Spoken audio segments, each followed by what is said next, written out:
Hi friends, welcome to my channel. आज हम लोग बात करेंगे कि क्या आपका ट्विन जो है वो आपको चूज़ नहीं करता। ऐसा बहुत कॉमन होता है, ये बहुत ही कॉमन एक सिनेरियो है कि जब आपका ट्विन थर्ड पार्टी में है, वो मैरिड है या उसकी गर्लफ्रेंड है या वो ऑलरेडी किसी से कमिटेड है और आपको ऐसा लगता है कि भाई आपको वो चूज़ नहीं कर रहा, आपको उसने मतलब प्रायोरिटी नहीं बनाया हुआ और वो अपनी थर्ड पार्टी को ही चूज़ करता है हमेशा। ठीक है ना। तो ऐसा हमें लगता है कि हम इतना सब कुछ करते हैं उनके लिए, इतना प्यार उनको करते हैं, इतना ज़्यादा फील करते हैं उनके लिए, और फिर भी वो हमें चूज़ नहीं करते। वो क्यों अपनी 3D पार्टी को चूज़ करते हैं? 3D पार्टी जो होती है वो उनका काम भी हो सकता है कि वो बहुत ज़्यादा बिज़ी रहते हों अपने काम में, तो तब भी हमें ये फीलिंग आती है कि वो हमें चूज़ नहीं करते। क्योंकि ऐसा होता है कि हम लोग ऐसा सोचते हैं कि हमेशा वो हमसे कनेक्टेड रहें, हमसे बात करते रहें, हमें जैसे एक फेमिनिन एनर्जी की एक क्रेविंग होती है कि वो मतलब बात करते रहें आपसे, हर चीज़ आपसे शेयर करें, आपको टाइम दें, आपको वैल्यू दें, आपको प्रायोरिटी समझें अपनी लाइफ में। पर ऐसा होता नहीं है। मोस्टली ऐसा ही होता है कि वो आपको चूज़ नहीं करते, और जिस वजह से हम लोग बहुत पेन में जाते हैं, हम लोग बहुत ही सफ़र करते हैं, और फिर कई बार इसी वजह से हमारी लड़ाई झगड़ा हो जाता है और फिर हमारा सेपरेशन आ जाता है। क्योंकि हम चाहते कुछ और है और होता कुछ और है, तो हम बोलते हैं उन्हें, एक्सपेक्टेशन हमारी पूरी नहीं होती है, तो फिर सेपरेशन हो जाता है। तो इसके पीछे रीज़न क्या है, वो क्यों हमें चूज़ नहीं करते? तो इसमें आपको पहले अपने आप से ये पूछना है कि क्या आप चूज़ करते हैं अपने आप को?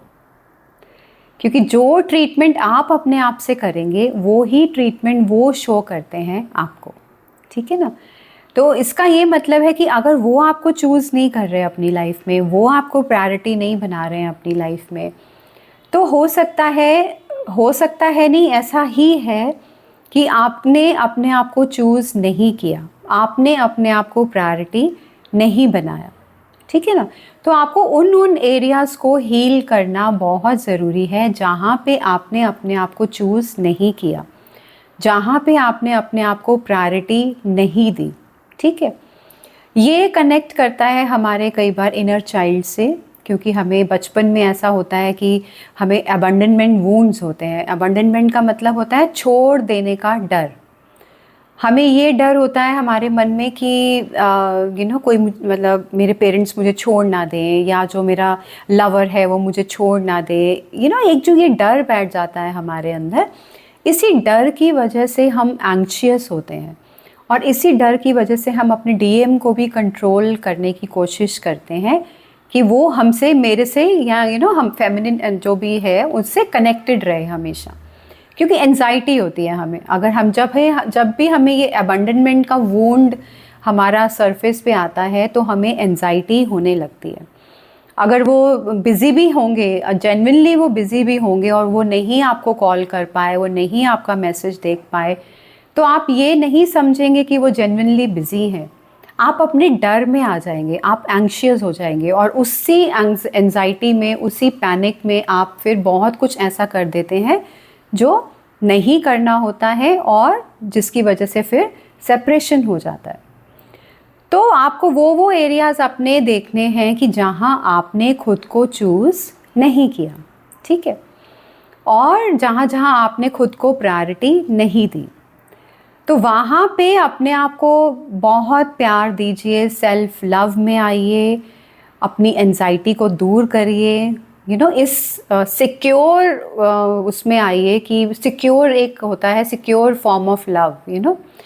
तो उसमें आपको आना है ताकि आपको एंग्शियस जो होते हैं आप, ताकि जो आपको एंजाइटी होती है वो ना हो।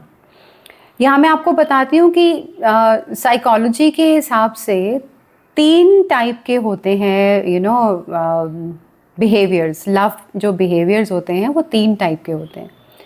पहला होता है एंग्शियस लव, जिसका ये मतलब है कि जो डिवाइन फेमिनिन्स मोस्टली होती हैं एंग्शियस होती हैं, वो घबरा जाती हैं बहुत, क्योंकि उनके अंदर अबंडनमेंट के वुंड्स बहुत ज़्यादा स्ट्रॉन्ग होते हैं।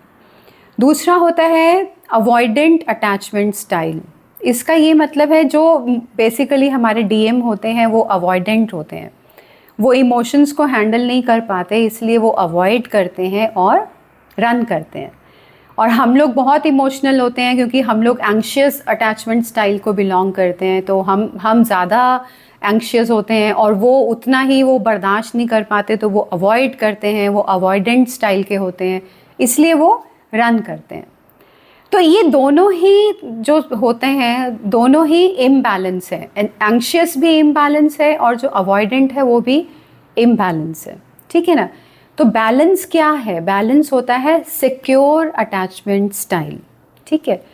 और सिक्योर अटैचमेंट स्टाइल का मतलब ये है कि आपको इतनी सिक्योरिटी होती है अपने अंदर कि अगर कोई चला भी जाता है या अगर कोई बिज़ी भी होता है अपनी लाइफ में, या अगर कोई किसी और चीज़ से अपनी लाइफ में किसी प्रॉब्लम से डील कर रहा है, तो आपको एंजाइटी नहीं होती है, आप सिक्योर्ड रहते हैं। आपको पता है कि वो आपकी वजह से ऐसा नहीं कर रहा है ना। अगर वो आपको इग्नोर कर रहा है, या अगर वो आपको चूज़ नहीं कर रहा है, या अगर वो आपको प्रायोरिटी नहीं बना रहा है, तो उसका रीज़न आप नहीं हैं, वो अपनी ही कुछ झमेलों में फंसे हुए हैं। जो ये अंडरस्टैंडिंग आती है ना, ये सिर्फ हीलिंग से आती है। जो आप सिक्योर अटैचमेंट स्टाइल में आते हैं अपनी एंजाइटी को छोड़ के, ये सिर्फ अपनी वुंड्स को हील करने से ही आता है। आप डीएम को तो गाइस चेंज नहीं कर सकते, ठीक है ना। आप एक अवॉइडेंट को एक एंग्शियस अटैचमेंट स्टाइल में नहीं ला सकते, ठीक है। आप सिर्फ खुद के ऊपर काम कर सकते हैं, खुद को आप एक सिक्योर अटैचमेंट स्टाइल में ला सकते हैं, एक सिक्योर इंसान बना सकते हैं। और जब आप सिक्योर्ड होंगे, जब आप स्टेबल होंगे, जब आप पीसफुल होंगे, आप एंजाइटी में नहीं आएंगे, तब वो चेंज होते हैं। तब उनका जो अवॉइडेंट स्टाइल होता है वो चेंज होने लगता है। तो धीरे धीरे धीरे धीरे वो भी फिर सिक्योर होने लगते हैं, वो भी रन करना छोड़ देते हैं। तो इसके पीछे ये सारा लॉजिक होता है जो मैंने आपको बताया कि ये ऐसे काम करता है। इसीलिए हम कहते हैं कि अगर डीएफ अपनी हीलिंग करती है तो उसका जो इफ़ेक्ट होता है वो डीएम पे पड़ता है, और सच में पड़ता है, ऐसा ही होता है ये, ठीक है गाइस। तो अगर आपको ऐसा लगता है कि आपका डीएम आपको चूज़ नहीं करता, या आपके डीएम आपको प्रायोरिटी नहीं बनाते, तो आप खुद को कहाँ प्रायोरिटी नहीं बना रहे हैं, आप खुद को कहाँ चूज़ नहीं कर रहे हैं, आपने खुद को कहाँ अबंडन किया हुआ है, उन सारे एरियाज़ पे आपको हीलिंग करनी ज़रूरी है। वहाँ पे आपको सेल्फ़ लव में आना ज़रूरी है। सेल्फ़ लव में आएंगे, वहाँ पे खुद को बहुत प्यार देंगे उन सारी सिचुएशंस में जहाँ जहाँ आपने खुद को अबंडन किया है, जहाँ जहाँ आपने खुद को चूज़ नहीं किया, और फिर उनको रिलीज़ कर देंगे, ठीक है। हीलिंग का यही मतलब होता है।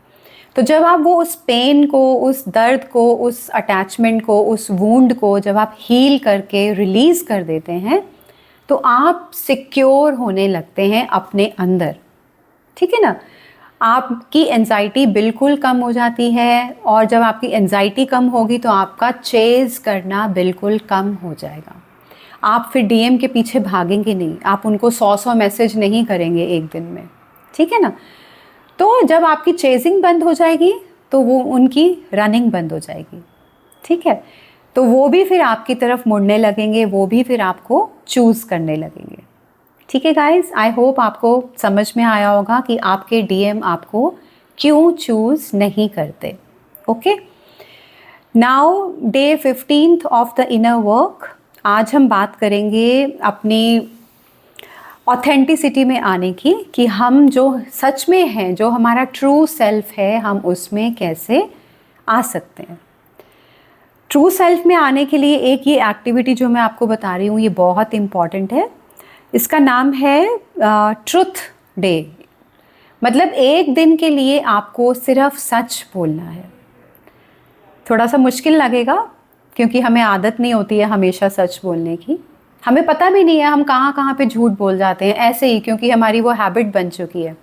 बट कॉन्शियसली अवेयर हो के एक दिन के लिए आप सिर्फ सच बोलिए। चाहे किसी को बुरा लगे, चाहे किसी को ऑफेंडेड वो फील करे, चाहे किसी को आपकी बात पसंद ना आए, बट अपने आप को चूज़ करिए, अपनी ट्रुथ में आइए, अपनी ऑथेंटिसिटी को चूज़ करिए।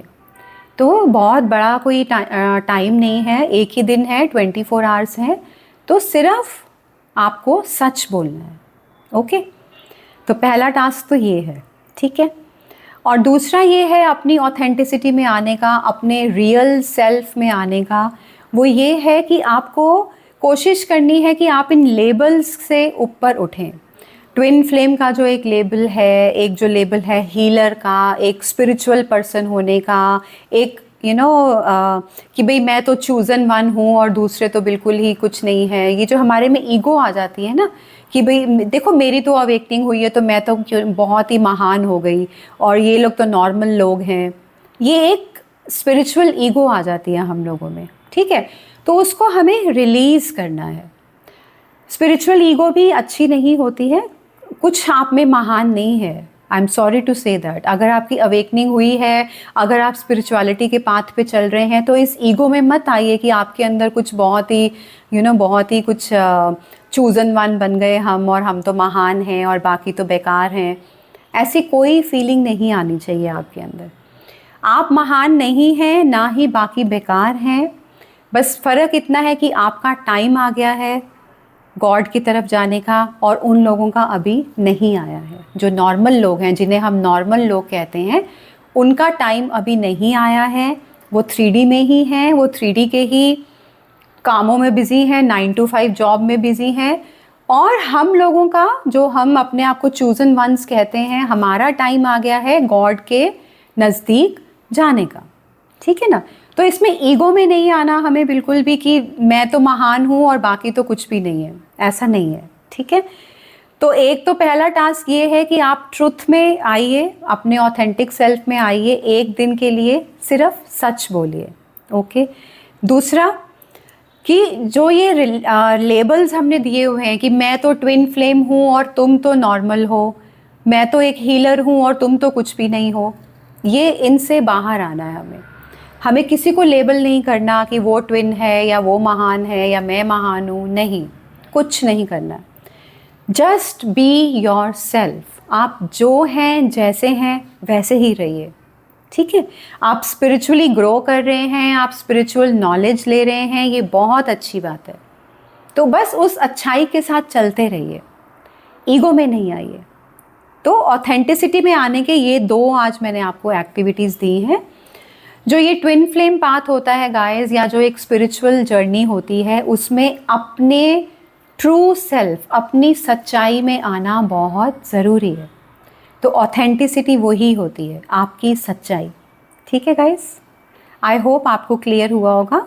Thank you so much, bye bye.